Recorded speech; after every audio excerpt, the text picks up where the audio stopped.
Hello दोस्तों, आज की कहानी है झूठ का फल। किसी गांव में प्रकाश जी का हंसता खेलता परिवार रहता था। उस परिवार में कुल 8 लोग रहते थे। वे लोग पढ़े लिखे लोग थे और वे लोग खुशहाल जिंदगी बिता रहे थे। प्रकाश जी का गांव में लोग बहुत इज्जत करता था। गांव में कोई भी दिक्कत या परेशानी आती तो गांव के लोग उनसे मशवरा लेने आते।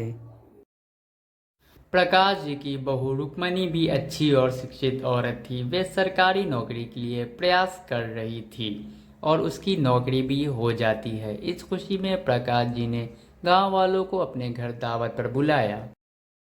उसमें से एक लड़की थी, उसका नाम पारो था। वह बहुत झूठ बोलती थी और दूसरों की खुशी देखकर वह जलती थी। रुक्मणी का पढ़ा लिखा होना और उसकी सरकारी नौकरी से वह जल रही थी।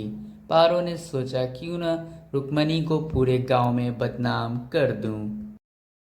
पारो ने रुक्मणी की झूठी अफवाह फैलानी शुरू कर दी पूरे गांव में। उसने कहा कि मैं एक दिन रुक्मणी के दफ्तर की तरफ से जा रही थी तो मैंने देखा कि रुक्मणी अपने कर्मचारियों के साथ बुरी तरीके से पेश आ रही थी और मैंने यह भी देखा कि वह अपने से नीचे के पद पर काम करने वाली औरतों पर हाथ भी उठाया।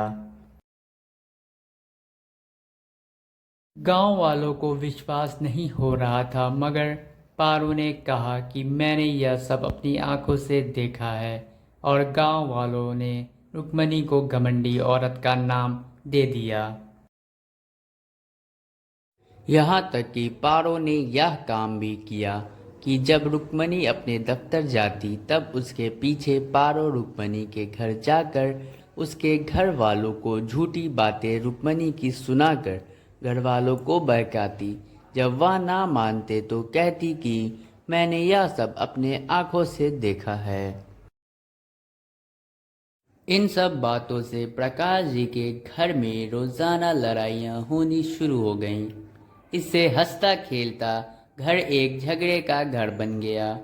झगड़े की वजह से उस घर की खुशियाँ भी चली गईं। पर गांव का एक राजू नामक युवक किसी काम से रुक्मणी के दफ्तर पर गया था। उसने जो देखा वह आश्चर्य में पड़ गया। फिर उसने सब गांव वालों को जाकर सारी बातें बताई कि रुक्मणी तो बिल्कुल ही ऐसी नहीं है, बल्कि मैंने देखा कि वह अपने कर्मचारियों से अच्छे से पेश आ रही थी और मैंने यह भी देखा कि वह अपने से नीचे के पद पर काम करने वाली उससे उम्र में बड़ी औरत का पैर छूकर प्रणाम भी किया और मुझसे भी अच्छे से पेश आई। लोगों को समझ आ गया कि पारो ने सब झूठी अफवाह उड़ाई है रुक्मणी के खिलाफ।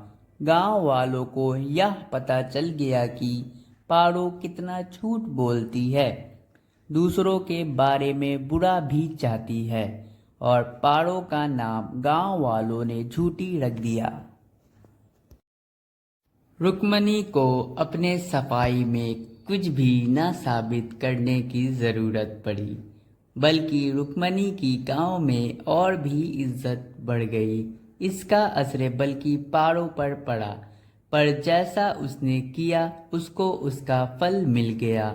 फिर से प्रकाश जी के घर में खुशहाली आ गई। Thank you for watching this video. Please like and subscribe this channel.